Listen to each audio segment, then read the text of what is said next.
The cameras at the Halver Street branch were installed in 2014, which means by the time I started working there in the spring of 2023, they had already developed the small mechanical complaints that old equipment develops. Camera 3, above the loading bay, had a faint vertical line down the left side of the frame. Camera 7, which covered the rear staff corridor, sometimes lost its timestamp for a second or two when the heating cycled. The microphone on camera 1, the lobby unit, picked up a low hum whenever the elevator moved between floors. None of these things were defects exactly. They were just the personality of the system, the way a car you've owned for years has a particular rattle when you take a left turn at speed. I mention this because I want to be clear that I knew the cameras well. I had reviewed footage from them maybe 400 times across my first year. Insurance reviews, internal complaints, one slip and fall, 2 arguments between tenants on the upper floors that had escalated to the point where someone called the police. I knew which camera had which quirks. I knew the angle of every shot, the dead zones, the places where the autofocus would hunt for a second when a person crossed from shadow into light.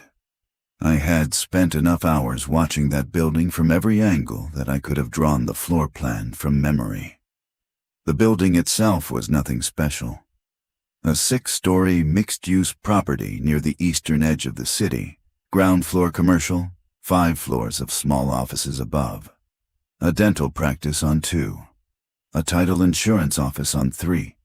A handful of one-room operations on 4 and 5 that came and went, mostly therapists and accountants. The 6th floor was mostly empty, used for storage by the management company. My employer was the property management firm that ran the building, and my role was a hybrid of night security and facilities oversight. I sat in a small office on the ground floor, behind the lobby, with a 4-monitor setup showing the camera feeds, and I did rounds twice a shift, 11 at night until 7 in the morning, 4 nights a week.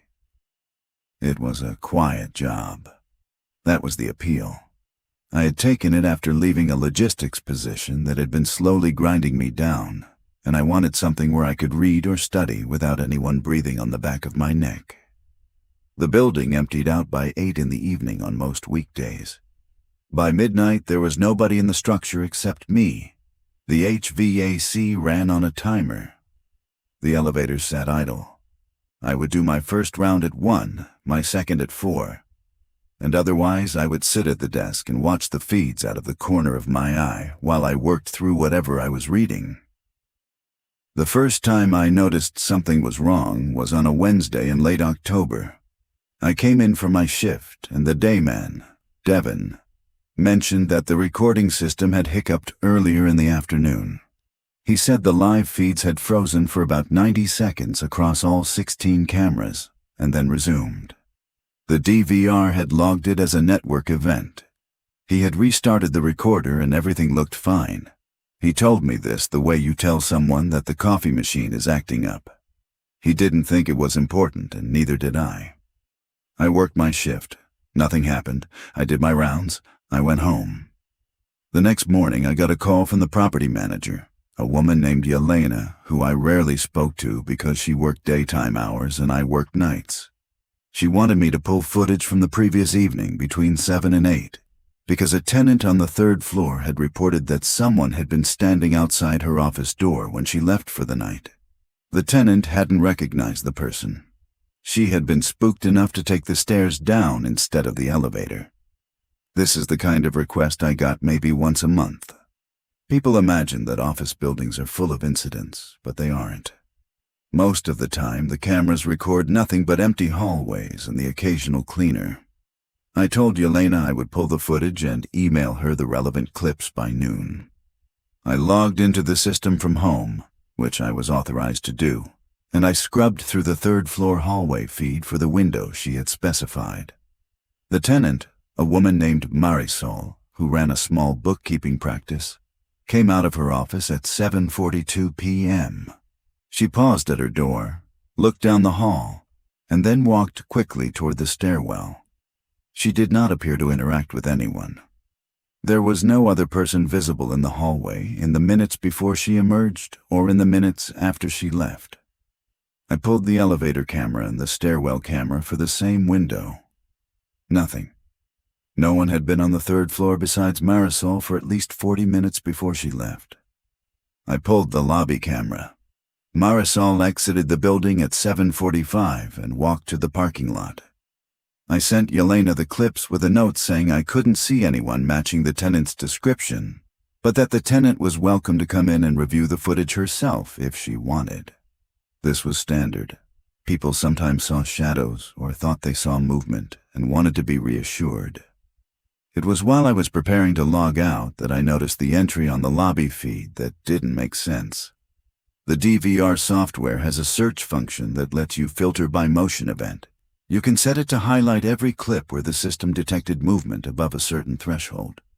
I had used this function out of habit, scanning the third-floor hallway for the window in question, and I had left the filter on when I switched to the lobby camera. The result was that I saw a list of every motion event in the lobby during that evening. There was an entry at 7:13 p.m. that showed a person entering the building through the front door. The person was me. I want to be precise about this. I was not at the building at 7:13 p.m. I was at home. I had been at home all afternoon. I had eaten dinner around 6, and then I had been on the couch reading until I left for my shift at 10:30. I have no roommate, no partner, nobody who could verify this. But I know where I was. I had not been at the building.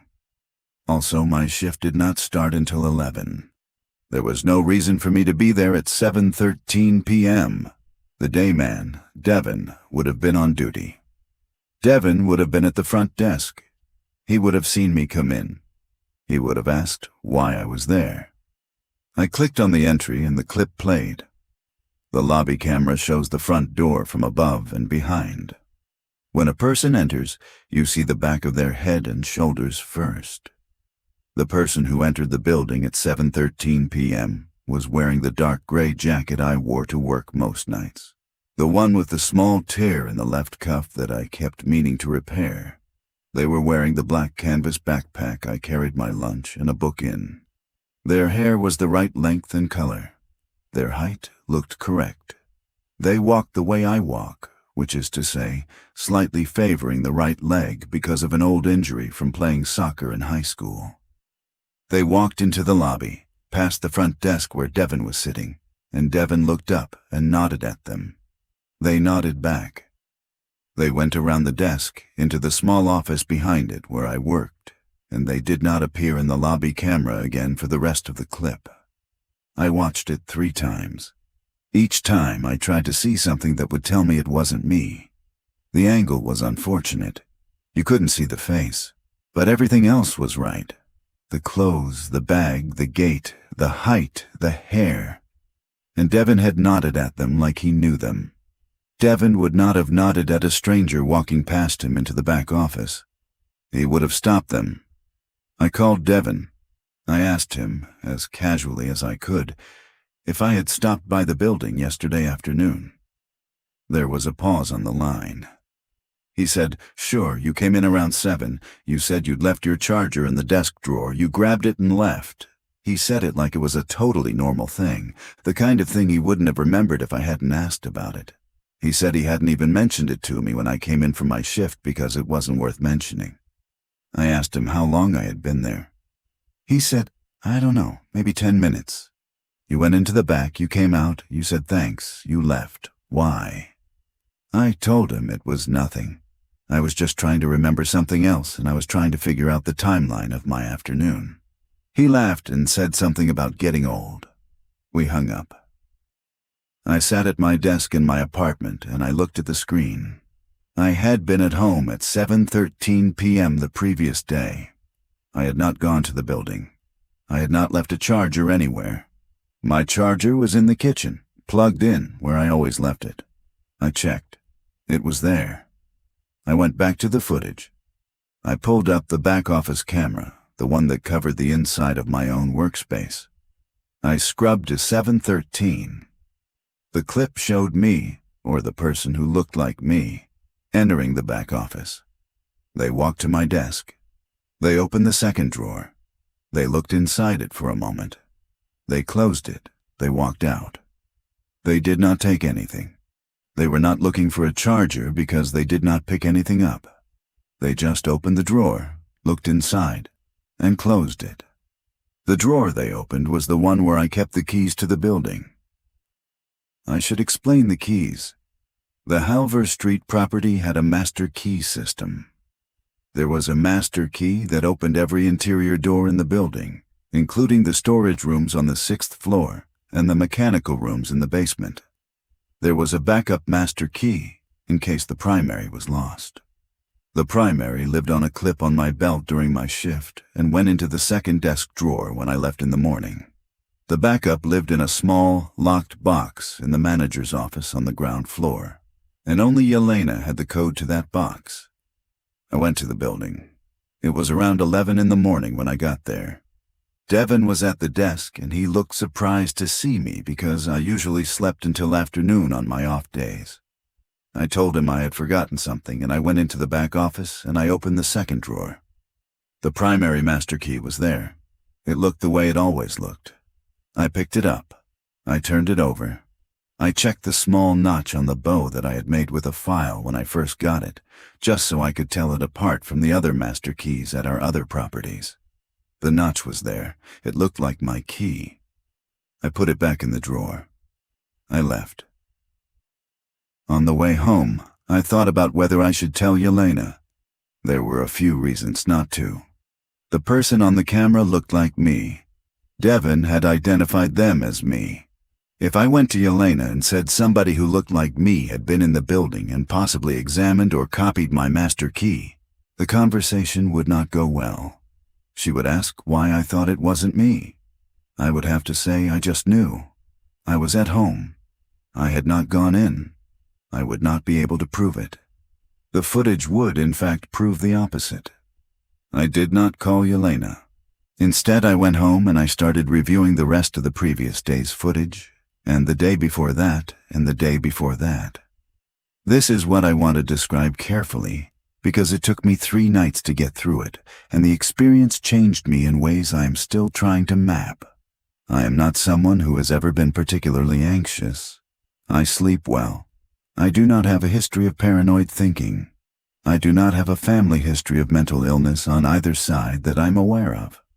I mention this because I know what this account sounds like, and I want to be honest that I have considered, repeatedly, that I am the unreliable element in this story. But the footage is the footage.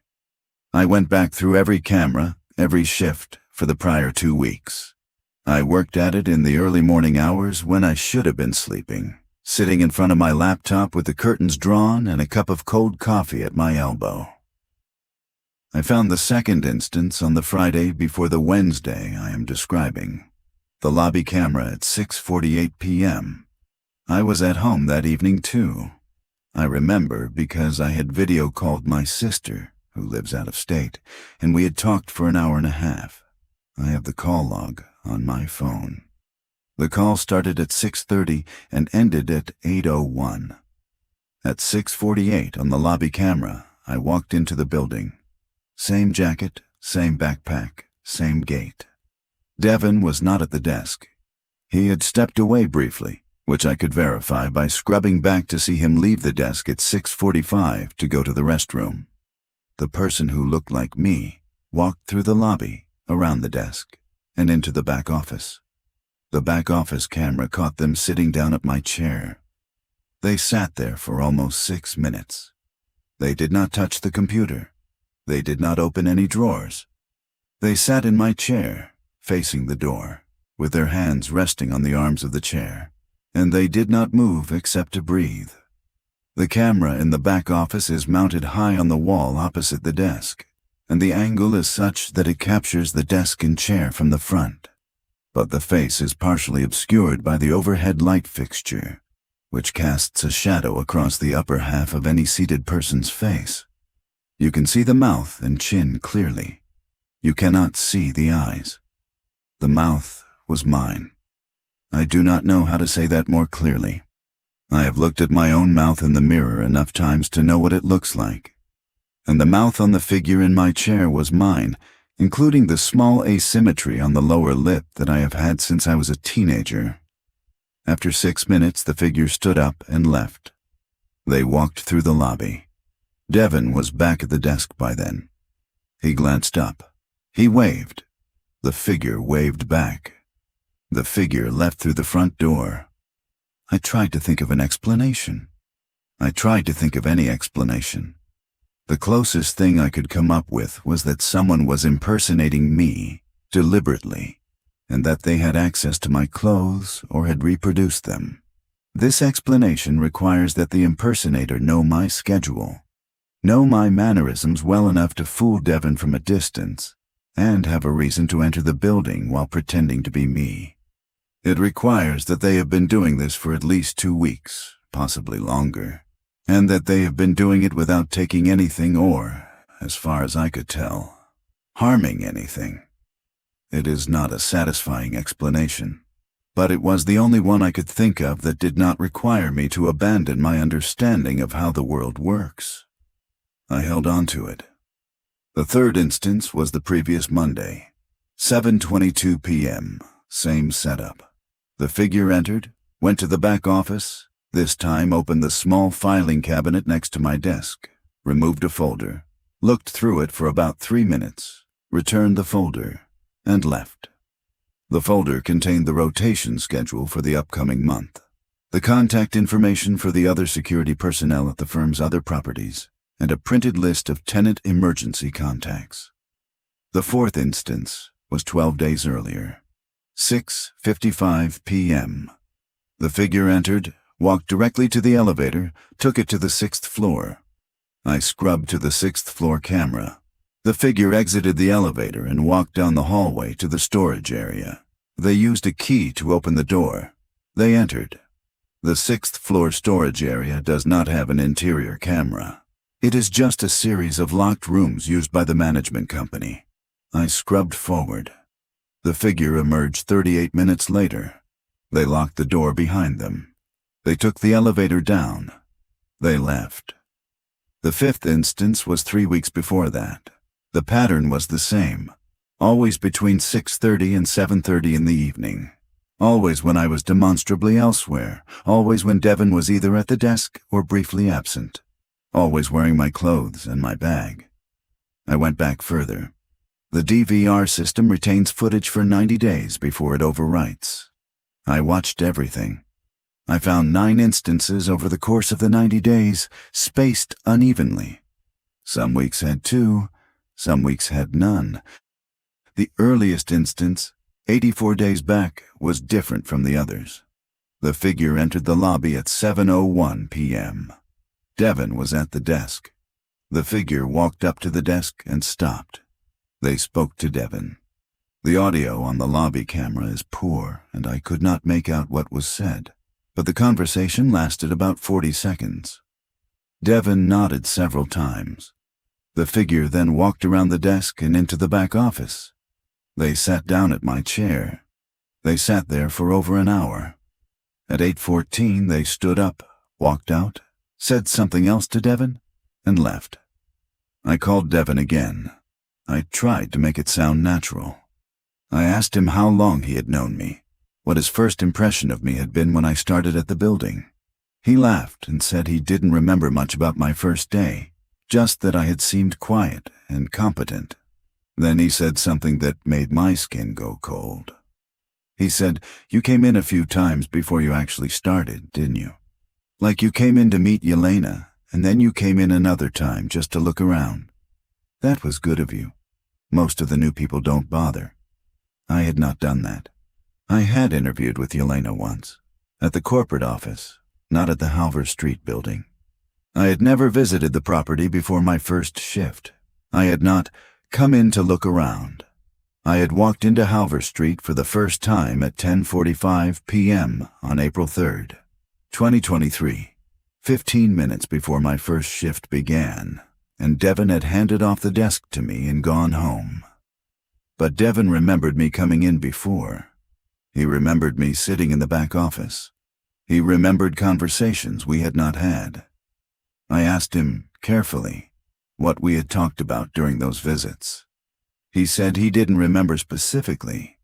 He said I had asked him about the building, about the tenants, about the rotation schedule. He said I had been friendly.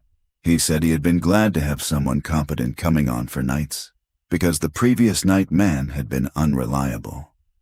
I asked him what the previous night man had been like. He paused for a long time. Then he said, "You know, I can't actually remember his name. Isn't that weird? I worked with him for like 2 years.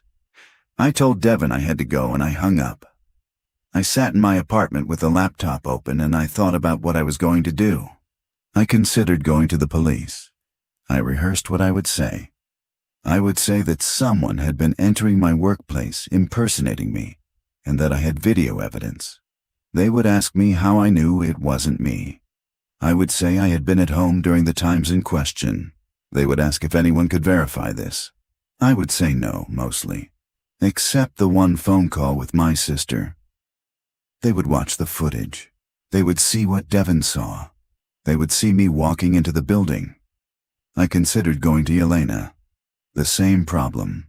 Worse, because Yelena would be obligated to take it seriously in a way that would likely involve removing me from my position while it was investigated, and the footage would not support my version of events.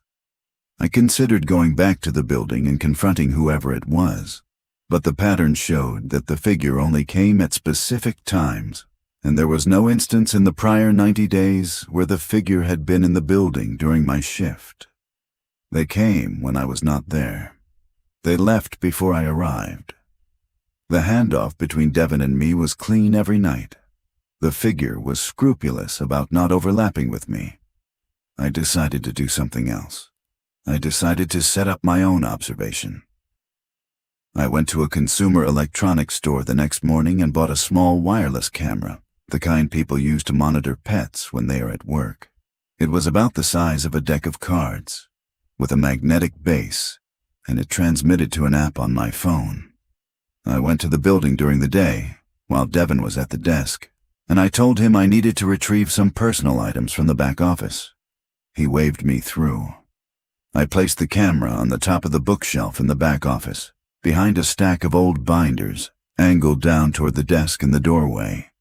The angle was different from the existing ceiling camera. The existing camera shot from above and in front. My camera shot from above and behind, looking over the shoulder of anyone seated at the desk, capturing the doorway and the face of anyone who walked in. I left. That night I worked my shift normally. I did not look at the new camera's feed. I did not want to give myself away by behaving differently. I did my rounds. I read my book. I went home at 7 the next morning. I slept for 4 hours and I woke up and I checked the app.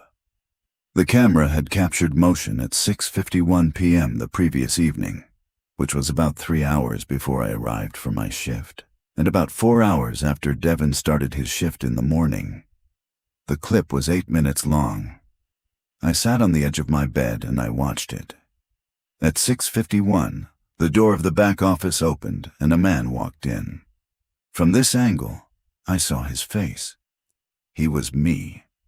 I do not know what else to call it. He had my face, the same face I had seen in the bathroom mirror that morning, the same small scar above the right eyebrow from a bicycle accident when I was 11, the same slight unevenness in the eyes, the right one a little narrower than the left, the same hairline. He was wearing my jacket and my backpack, and he had my mouth and my nose and my eyes. He sat down at my desk. He turned on the computer. He logged in. I could see his fingers on the keyboard from above. He typed a password I could not read, but the login was successful because the desktop appeared. He opened the camera management software. He scrolled through the menus. He went to the recording settings. He paused there for a long time, just looking at the screen. Then he opened the maintenance log, which is a file we keep on the desktop where the night and day staff record any incidents or unusual activity. He read through it. He scrolled to the bottom. He typed an entry. I could not read the entry from the angle of the camera. The screen was too small in the frame, but I could see him typing, slowly and deliberately, for about 90 seconds. He saved the file. He closed it. He logged out of the computer. He stood up. Before he left the office, he turned and looked directly at the bookshelf. He looked directly at my camera. He did not react. He did not smile or frown. He just looked at it for about 3 seconds, and then he turned and walked out. I went to the building that evening, 2 hours before my shift. I told Devin I had come in early to handle some paperwork. He waved me through. I went into the back office. I closed the door. I sat down at the desk and I opened the maintenance log. The most recent entry was from that morning. Devin had logged that the heating had cycled loudly around 4 in the afternoon and that he had checked the boiler room and found nothing wrong. That was the last entry. There was no entry from 6:51 p.m. the previous evening. I scrolled up. I scrolled through the entire log. I went back weeks. I did not find any entries that I had not made or that Devin had not made. The log was clean. The figure had typed something into the log, saved it, and somehow the entry was not there. I checked the file's last modified date. It said 4:13 p.m. that day, which was when Devin had made his entry about the heating. There was no record of any other modification. I went up to the bookshelf and I looked behind the binders. My camera was still there. I checked the app. The clip from the previous night was still there. It had not been deleted. He had seen the camera. He had let me record him, and he had also somehow used the office computer in a way that left no trace on the office computer. I sat back down at the desk, and I tried to think. I will tell you what I thought. I thought that there was a version of me that came into the building when I was not there, and that this version of me had been doing this for at least 3 months, and that this version of me knew about my new camera and had let me see his face. He had wanted me to see his face. He had looked directly into the lens to make sure I would understand. I thought about what he might be doing during the times he was in the building. The earliest visit had lasted over an hour. He had used my computer. He had access to the building's files, the schedule, the keys, the master key, the storage rooms on the 6th floor. He had been getting to know the building. He had been settling in. I thought about the previous night man, the one Devin could not remember the name of. The Halver Street property had been managed by my firm for 11 years. Before me, there had to have been other night security personnel. Devin had worked there for over 4 years. He should have remembered them. He had not been able to. I went home. I called the corporate office the next morning on a pretext, asking for the contact information of the person who had held my position before me. I said I had a question about a maintenance contract that he might remember. The woman on the phone was friendly, and she pulled up the file. She paused. She said, "That's strange. The position shows as having been vacant for about 6 months before you were hired. Before that, the person in the role was someone named Caleb." She gave me his last name. She gave me his last known phone number. I called the number. It rang and went to a generic voicemail. I left a message explaining who I was, saying I had taken over his old role and had a question about the building, and asking him to call me back. He did not call me back that day. He did not call me back the next day either. On the 3rd day, a woman called me from his number. She introduced herself as his sister. She asked me how I had gotten the number. I told her. She was quiet for a few seconds. Then she told me that her brother had died 8 months earlier. I asked her how. She was reluctant to say. I told her I was sorry, and that I would not have called if I had known. She softened. She told me that her brother had been a steady, careful man, that he had worked the night security job for almost 3 years, and that he had become increasingly withdrawn in his last few months. He had told her near the end that he was being followed. He had told her that someone was using his name. She had thought he was having a breakdown. She had urged him to see a doctor. He had refused. He had been found in his apartment one morning by his landlord, after not coming to the door for several days. The cause of death, she said, was not clear. There had been no obvious sign of injury. The autopsy had been inconclusive. The family had buried him. I asked her if she had any of his belongings. She said she had a box of his papers that she had not been able to bring herself to throw away. I asked her if I could see them. She hesitated. She said she would think about it.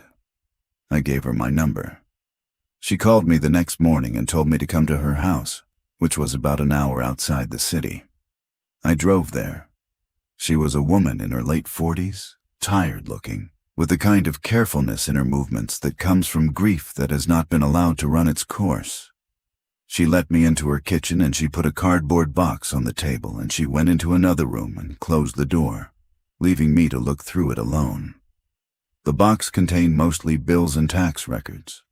There was a notebook. The notebook was the kind you can buy at any drugstore, with a black cover and lined pages, about half full of his handwriting. The handwriting was small and precise. I read the notebook in her kitchen for about 2 hours. I will not reproduce all of it here. I will tell you what I learned. He had begun keeping the notebook about 4 months before his death. The early entries were mundane. He noted weather, work events, small irritations. About 6 weeks in, he wrote that he had reviewed footage from a previous shift and had seen himself entering the building during a window when he had been at a doctor's appointment. He wrote that he had been confused, that he had considered the possibility that he had misremembered the appointment, but that he had checked his email and confirmed the appointment time. He wrote that he had reviewed older footage and found other instances. He wrote that he had counted 6 instances over the prior 2 months. He wrote that he had not told anyone because he could not figure out how to explain it. The middle of the notebook tracked his attempts to understand what was happening. He had done many of the things I had done. He had set up additional cameras. He had checked records. He had eventually located the person who had held the night security position before him, a man named Theodore, who had retired and moved to a different state. He had called Theodore. Theodore had told him a story that matched his own. There were notes from his conversation with Theodore. According to those notes, Theodore had also reviewed footage and seen himself entering the building. Theodore had also experienced the gradual replacement of his memory of his own first days at the job, the sense that the person who had been hired was someone who already knew the building too well. Theodore had quit after 8 months and had been unable to bring himself to apply for similar work since. Theodore had told him that the figure on the cameras had eventually started coming during his shifts, and that he had once seen the figure walking down the 3rd-floor hallway when he was doing a round. He had described the encounter in one sentence, which Caleb had transcribed into the notebook in quotation marks. The sentence was, "He looked at me like he was waiting to see if I had finally figured it out." The last third of the notebook was harder to read. The handwriting got smaller. The entries got shorter. He wrote about feeling watched in his apartment. He wrote about losing track of small intervals of time, finding himself in rooms without remembering walking into them. He wrote that he had begun to doubt his own memories of his childhood, that he had called his sister to verify a story he thought he remembered from when they were children, and she had told him it had not happened. He wrote that he had stopped going to work. He wrote that he had received calls from Yelena asking where he was. He wrote that, on one occasion, he had answered such a call, and Yelena had told him she had seen him at the building that morning, that she had spoken with him, that he had seemed fine. The last entry in the notebook was 3 sentences. I'm going to write them out as he wrote them, with his line breaks. I went to the building tonight. I sat in the chair. I think I have been here for a long time. I closed the notebook. I sat in the kitchen. The sister came back in eventually and asked me if I had found what I needed. I told her I was not sure. I asked her if I could borrow the notebook. She said no, but she let me photograph the pages with my phone. I drove home. The drive took longer than it should have because I had to pull over twice. The first time because my hands were shaking too much to keep the wheel steady, and the second time because I had missed an exit and had not noticed for almost 20 miles. When I got home, I sat at my kitchen table and I tried to organize what I knew. There was a man in my building who looked like me, who was using my identity, who had been doing so for months, and who had also done this to my predecessor and to my predecessor's predecessor. He was patient. He did not appear to be in a hurry. He did not seem to want to confront me directly. He had let me see his face, but he had not approached me. The previous person in my role had died, of unclear causes, after experiencing the same phenomenon.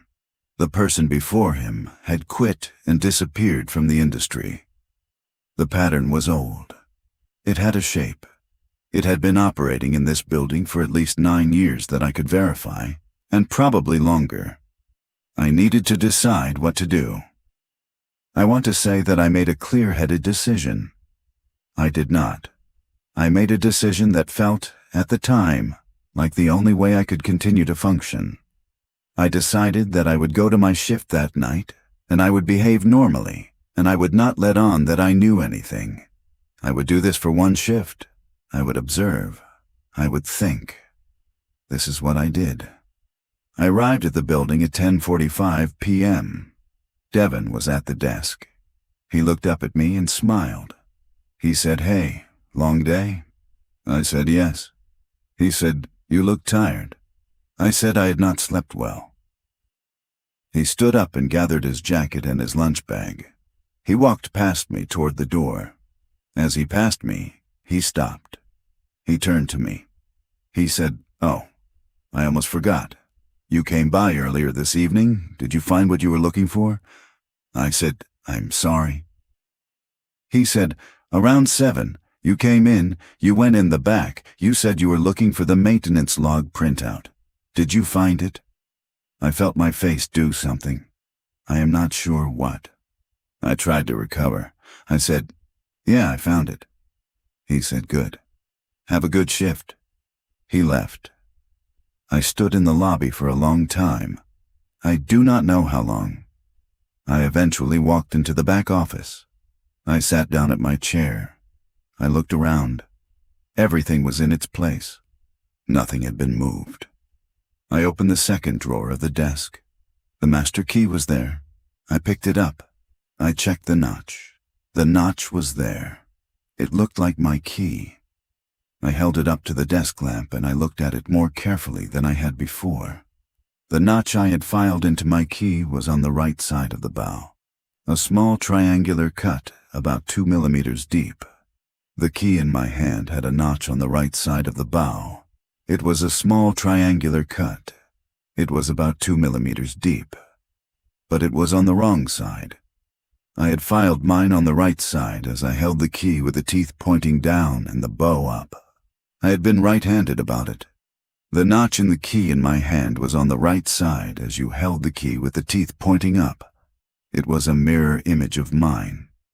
I sat with the key in my hand. I do not know how long. I did not finish my shift. I did not do my rounds. I sat at the desk and I watched the camera feeds, and I did not see anything unusual on any of them. The lobby was empty. The hallways were empty. The elevator did not move. The stairwell was empty. At about 3 in the morning, I made a decision. I took the master key out of my pocket and I put it back in the drawer. I closed the drawer. I stood up. I walked out of the back office, through the lobby and out the front door. I left my badge on the desk. I left my jacket and my backpack on the chair. I walked to my car. I drove home. I did not go to my shift the next night. Yelena called me the following afternoon, asking if I was all right. I told her I had been sick. She asked me if I would be in that night. I said I did not think so. She asked me if I needed to take a longer leave. I said I would call her back. I have not called her back. That was a week ago. I have been sitting in my apartment. I have been thinking about the notebook. I have been thinking about what Theodore said to Caleb, the line that Caleb wrote down in quotation marks. He looked at me like he was waiting to see if I had finally figured it out. I have been thinking about what figuring it out would mean. I want to write down some things that I have noticed in the last week, and I want to do it while my handwriting is still steady because I do not know how long it will be steady. The first thing is that I have, 3 times now, found myself in rooms in my apartment without remembering walking into them. Once was the bathroom. Once was the bedroom. Once was the kitchen. Each time I had been sitting on the couch a moment before, and then I was in the other room, and the gap between those 2 states was not available to me. The second thing is that I called my sister yesterday, and I asked her to tell me a story from our childhood, anything she remembered, just to hear her voice. She told me about a trip we had taken to a lake house when I was 8 and she was 11. She described the lake house in detail. She described what we had eaten. She described the boat we had rented. I listened, and I tried to remember it. I do not remember any lake house. I do not remember the trip. I do not remember the boat. She has sent me photographs since then. I am in the photographs. I am 8 years old. I am wearing a red t-shirt, and I am standing on a wooden dock. I am smiling at the camera. I do not remember being there. The third thing is that I went back to the building 2 nights ago. I did not go in. I parked across the street and I watched. The lobby lights were on. The front desk was visible through the glass. There was a person sitting at the desk. From the distance and through the glass I could not be certain, but the person had my build, my hair color, my posture. I sat in my car and I watched him for about an hour. He did not move much. He read something. He looked up at the cameras occasionally. At one point he stood up and walked into the back office and came out again with a cup of coffee. I drove home. I have not gone back since. I'm writing this down because Caleb wrote his version down, and I think that may be part of what is supposed to happen. I think the writing may be part of how the thing works. I think each of us writes down what we have learned, and then the next person finds the writing, and it does not save them, but it shapes them. It teaches them what shape to take. I have been thinking about the notch on the key, the mirror image. I have been thinking about what it would mean if the key in my drawer had always been the mirror image of the one I thought I had filed. I have been thinking about what it would mean if I had never filed a key at all, if my memory of filing it was something I had been given. A small story planted in me to make me certain that the key was mine. I have been looking at my hands. They look like my hands. The scar on my right thumb from when I cut it on a can of beans in my early 20s is there. The slight crookedness of the left ring finger from when I jammed it in a door frame is there. Everything is in its place. I went to look at myself in the bathroom mirror this morning, properly, the way you do when you are trying to memorize a face. I stood there for a long time. I looked at my eyes. I looked at my mouth. I looked at the small scar above my right eyebrow. I do not remember the bicycle accident. I have a story about it. I can tell you the story. I was 11. I was riding down a hill near my parents' house. I lost control. I hit a parked car. I have told the story dozens of times in my life. I do not remember it happening. I have a story. The story is not the same as a memory. I do not know when I noticed the difference.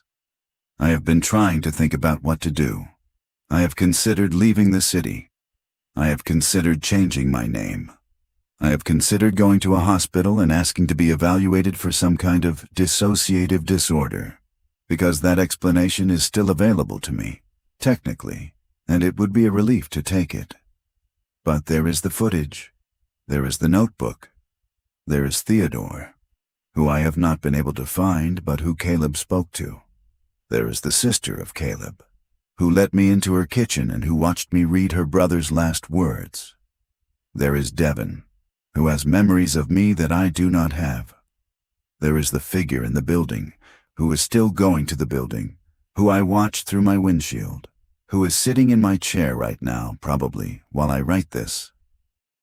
I think the most likely thing is that there has been more than one of me for a long time. I think the version of me that has been living in my apartment, going to my shifts, calling my sister, is one version, and the version that goes to the building in the early evening is another. I think we have been alternating. I think the alternation has been going on long enough that I no longer have a clear memory of which one I started as. I think Caleb figured this out near the end. I think that is what his last entry meant. I went to the building tonight. I sat in the chair. I think I have been here for a long time.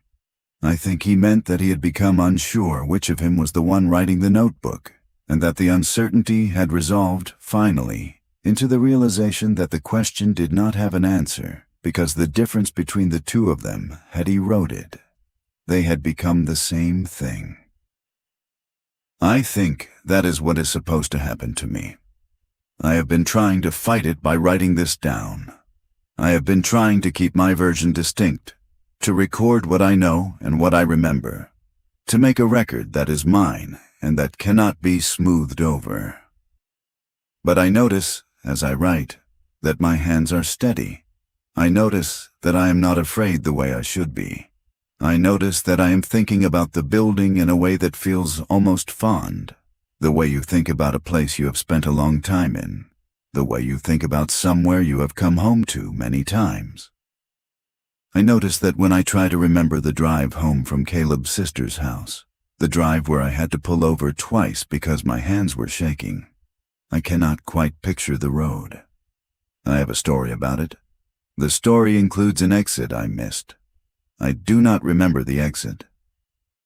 I notice that when I picture the back office of the Halver Street building, I picture it from the perspective of someone sitting in the chair, looking at the door. I do not picture it from the perspective of someone walking in. I have been sitting at this kitchen table for a long time now, writing this. The light has changed twice. I think it is evening. I think it is close to 7. I'm going to put down the pen. I'm going to put on my jacket, which is hanging on the back of the kitchen chair. I'm going to pick up my backpack, which is by the door. I'm going to drive to the building. I am not deciding to do this. I am noticing that this is what I am about to do, and I am writing it down as I notice it, because it seems important to record, and because I do not know if there will be another chance to record anything. I am going to walk into the lobby. Devin will look up from the desk. He will nod at me. I will nod back. I will go around the desk and into the back office. I will sit down in my chair. I will sit there, and I will wait. Sometime in the next few hours, the door will open, and someone who looks like me will come in. He will be holding this notebook. He will have read what I have written. He will look at me, and I will look at him, and one of us will stay in the chair, and one of us will go home to the apartment and continue the life that one of us has been living. I do not know which one I will be. I do not know if there is a difference. I'm going to leave this notebook on the kitchen table when I go. I am going to leave it open to this page. If the version of me who comes back to this apartment tonight is the version who has been living in it, he will sit down and he will read this, and he will not understand what he is reading, because the memory of writing it will not be available to him. He will think it is the work of someone else, someone confused, someone who needed help. He will close the notebook, he will put it in a drawer, he will go to bed. In the morning he will wake up, and he will not remember the notebook, and he will go on with his life. That is what I think will happen. That is the pattern. The notebook is part of the pattern. Caleb's notebook went to his sister, and his sister gave it to me. And now my notebook will sit in a drawer in my apartment, and the next person to take this job, in 8 months or 2 years or however long it takes, will find their way to it eventually, the way I found my way to Caleb's. I am sorry. I do not know who I am writing this for. I think I am writing it for the version of me who will read it without remembering writing it, on the chance that some part of him will recognize the handwriting and pause. I think I am writing it for the next person.